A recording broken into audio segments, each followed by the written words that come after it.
None of us wake up and say, today is the day I destroy my life. What we do is we kind of check out because it feels overwhelming.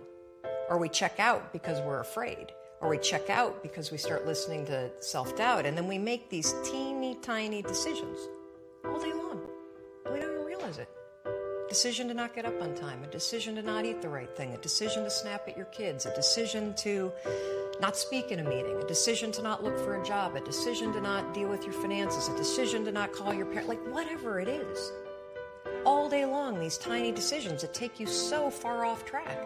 And then you wake up like I did and you look at your life and you think, how the hell did I get here? And more importantly, how do I get back over there? And you have no idea. And so I was so trapped. And I know from your story, you felt the same way. Like you knew that there was more in store for you, but you couldn't figure out how do you close that gap? How do you find the power that's in you? How do you discover your greatness? How do you solve these problems? It feels so overwhelming. When you can't, I mean, I would go to the grocery store and the items would scan and I would be sitting there readying my excuse because there was no way that my check card was going to clear. Wow. So I got in this struggle with myself that a lot of us find ourselves in, and that is you get trapped in what I call the knowledge action gap. You know what to do, but you can't seem to make yourself do it. Have you ever had one of those nights? Probably before you started your company, but where you go in bed and you're like, all right, Tom, that's it. Tomorrow, it's the new me.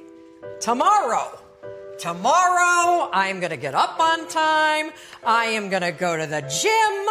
I am going to look for a job. I'm not going to drink so much. It's going to be amazing. The new me, the future me. Woo! Let's do this, right? Then you go to bed and you wake up 7 hours later and you're like, I don't feel like the new me. It's the only, that's a stupid, see, motivation's garbage. It's never there when you need it. Ever. Ever, ever, ever. And so here's what happened to me, and thank you for wearing the NASA t-shirt. It's a really stupid story. It's a powerful story. So one night, Chris had gone to bed. I'd been struggling. We still had all the same problems. We still had a lien on the house, still facing bankruptcy, still fighting like crazy. I was still unemployed. They still hadn't figured out like the solution yet for the business. And I was about to turn off the TV, and there on the TV, there was this rocket launching, and I thought, oh my gosh, that is it. I am going to launch myself out of bed like a rocket ship, like NASA, right here, had launched me out of that bed. And I'm going to move so fast that I don't think. I'm going to beat my brain. Now, here's a really interesting point.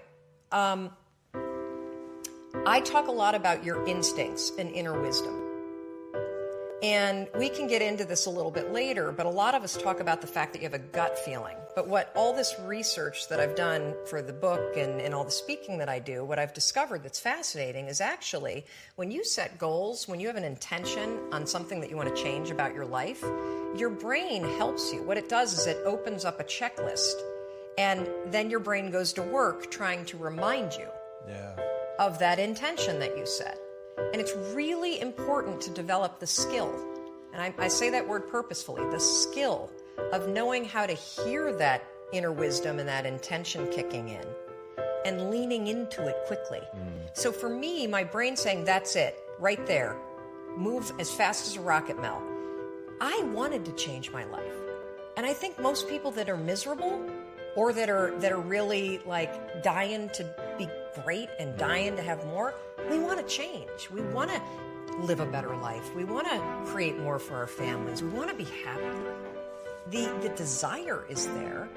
Again, it's about how do you go from knowledge to action. So the first thing in this story that's important is realizing that the answer was in me. And my mind was telling me, pay attention. The next morning, the alarm goes off, and I pretended NASA was there.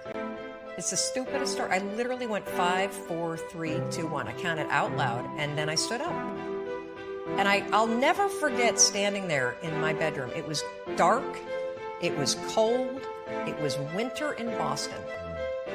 And for the first time in 3 months, I had beaten my habit of hitting the snooze.